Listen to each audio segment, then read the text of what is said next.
আমি সবসময় নিজেকে জিজ্ঞাসা করেছি, আমি কত দূর যেতে পারি।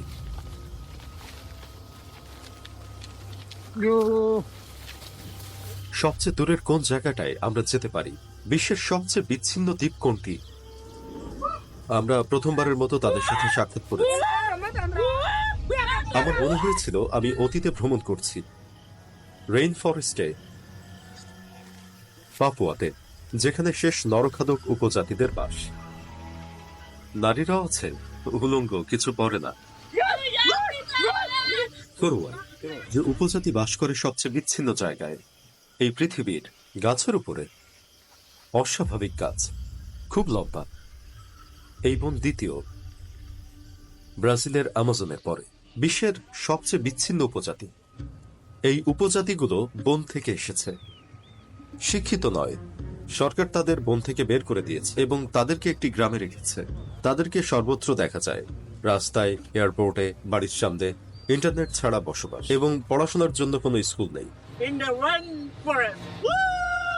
তারা সভ্য হয়ে উঠেছে। ইন্দোনেশিয়ার সরকার এটাই চেয়েছিল। এর পেছনে একটি কারণ ছিল, আমরা 2020 সালের শেষ দিকে আছি এবং এই যাত্রাটি অতীতের অন্য সবগুলোর চেয়ে ভিন্ন। পাপুয়ায় বিশ্বের সবচেয়ে বড় সোনার খনি রয়েছে এবং এটি পর্যন্ত পৌঁছানো খুবই কঠিন। এই কারণে ইন্দোনেশিয়ান সরকার পাপুয়া থেকে এই এলাকা নিয়ে নিয়েছে এবং এটি তার নিজের ভূমিতে যুক্ত করেছে। আমরা পাপুয়া যাচ্ছি, তারা অস্ট্রেলিয়ানদের সাথে একমত সম্পূর্ণটা নিয়ে নেওয়ার জন্য। পৃথিবীর কিছু মূল্যবান সঞ্চয়, তামা এবং সোনার, তারা হয়তো আমাদের মেরে ফেলার পরিকল্পনা করছে। আমরা দেখব। আপনি সহজে সেখানে পৌঁছাতে পারবেন না। সেখানে পৌঁছাতে আমাদের 4টি ফ্লাইট নিতে হয়েছিল।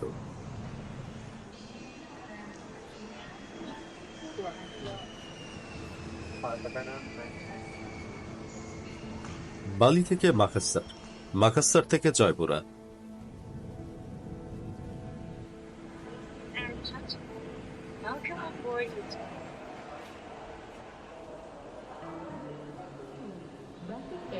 Passengers on flight number I-6-182.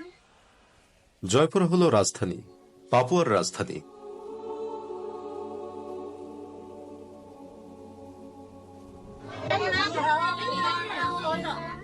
আমরা জয়পুরায় আছি। পাপুয়ার সমস্ত এলাকা জুড়ে এই শহরটির অবস্থান। পাপুয়া নিউগিনির সীমান্তে আমরা রাজধানীতে আছি। এটি একটি বর্ণিল উৎসব। তারা পোকামাকড় খেতে জড়ো হয়েছে এবং আমরা সবে মাত্র শুরু করেছি। আমরা রাজধানীতে আছি। আগামীকাল আমরা বনে যাব। আগামীকাল আমরা সংযোগহীন অবস্থায় থাকব। Cari laundry yang lurus ke arah Sentani.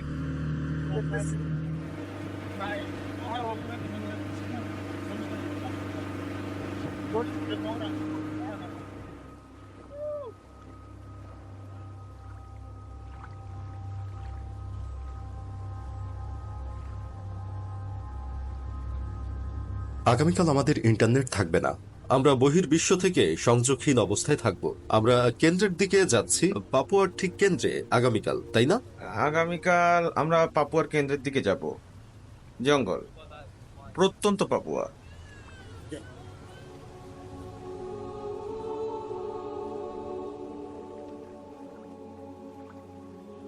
সেখান থেকে আমাদের একটি ছোট প্লেনে আরোহণ করতে হয়েছিল, একটি কার্গো এয়ারপ্লেন, একটি ছোট গ্রামে আমাদের নিয়ে যাওয়ার জন্য, বনের ভেতরে।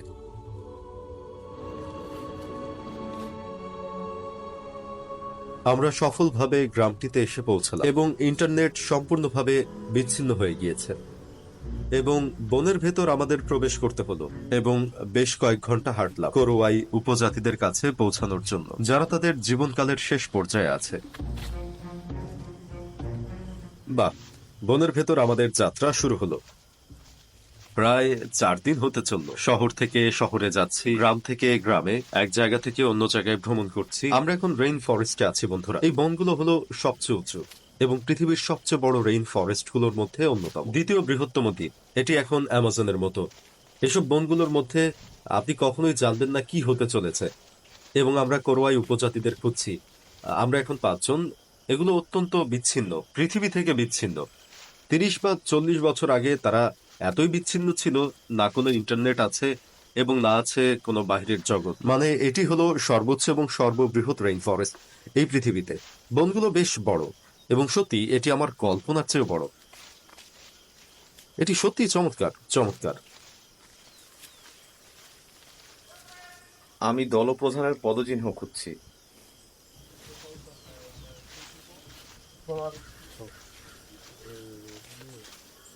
আমরা এমন একটি গ্রামে এসে পৌঁছেছি যেখানে কোনো ইন্টারনেট নেই। আমাদের শুধুমাত্র একটি ক্যামেরা আছে যেটি আমরা চার্জ করেছি। আমরা গাছের মধ্য দিয়ে চলেছি। 2020-এর অ্যাডভেঞ্চার শেষবার তোরাজাটা তুলনামূলক সহজ ছিল। আমরা যত বন দেখেছি সবগুলো নকল ছিল। এটি আসল, তাই না?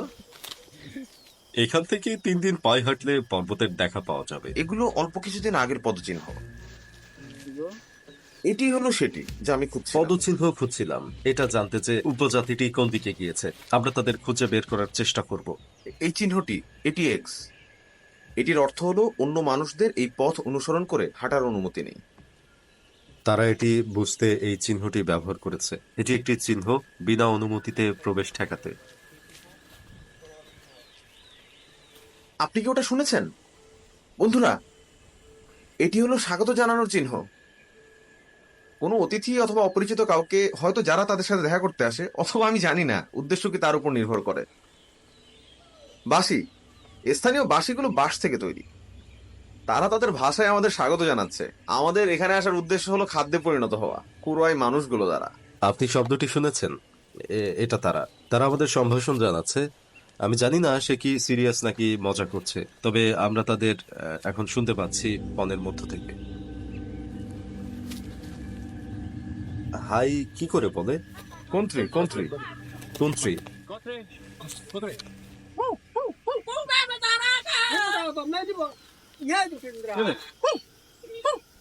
Dia bilang gitu. Kita kasih suara. Oke. শব্দগুলো শুনুন। বন্ধুরা বন্ধুরা, এখানে মহিলাও আছে, উলঙ্গ, কিছু পরে না। এটি হলো আসল কোরওয়াই। কোত্রে। আপনাকে বলতে হবে কোন্ট্রি। কুন্ত্রি।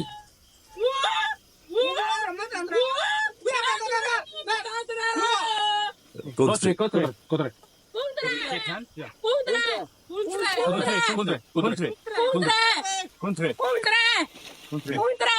তারা আমাদের স্বাগত জানাচ্ছে।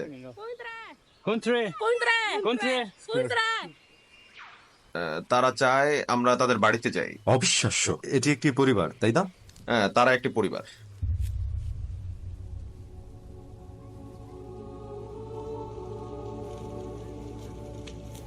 সে আমাকে বলেছে যে তার পিতামাতা নরখাদক ছিল।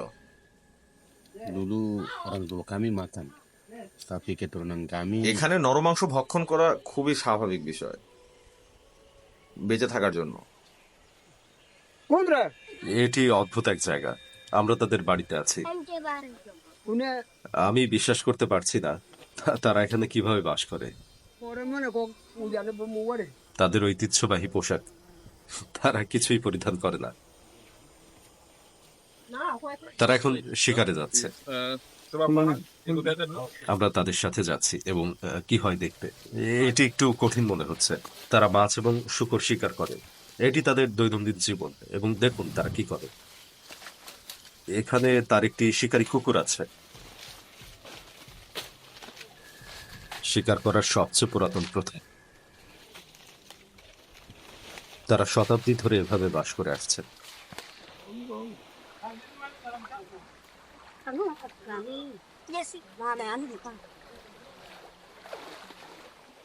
আপনি কি নিশ্চিত আপনি এটা খাবেন? এটাই তাল গাছ। আপনি যখন জঙ্গলে ক্ষুধার্ত থাকবেন তখন আপনি এটা খেতে পারেন। আহ, এটির স্বাদ ভালো, মিষ্টি এবং জলে পরিপূর্ণ। গাছের কাণ্ড থেকে? হ্যাঁ, গাছের কাণ্ড থেকে।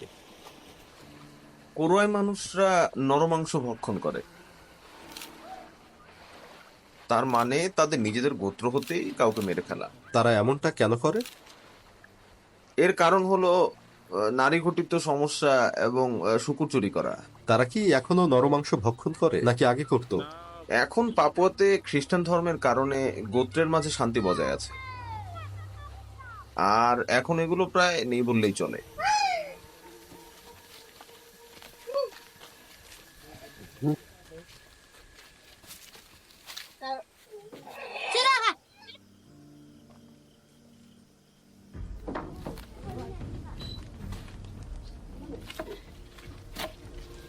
এখনো আছে।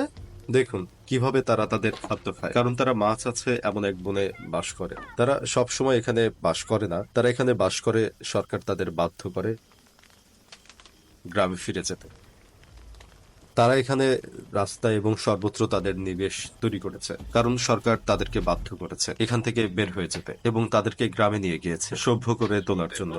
তারা যখন বনে থাকে তখন তারা উলঙ্গ থাকে, তবে এমন ঘটনা ঘটে না যখন তারা গ্রামে থাকে। এরা হলো কোরওয়াই উপজাতি। তাদের সংস্কৃতি যা আপনি দেখছেন তা প্রায় বিলুপ্তির পথে। এটি সমাপ্ত, এরাই বাকি আছে, যাদের মাধ্যমে আমরা তাদের সংস্কৃতি জানতে পারছি এবং তারা কিভাবে বসবাসে অভ্যস্ত। এবং 40 বছর আগে, বেশি দিন পূর্বে নয়, তারা মানুষের মাংস খেতে অভ্যস্ত ছিল।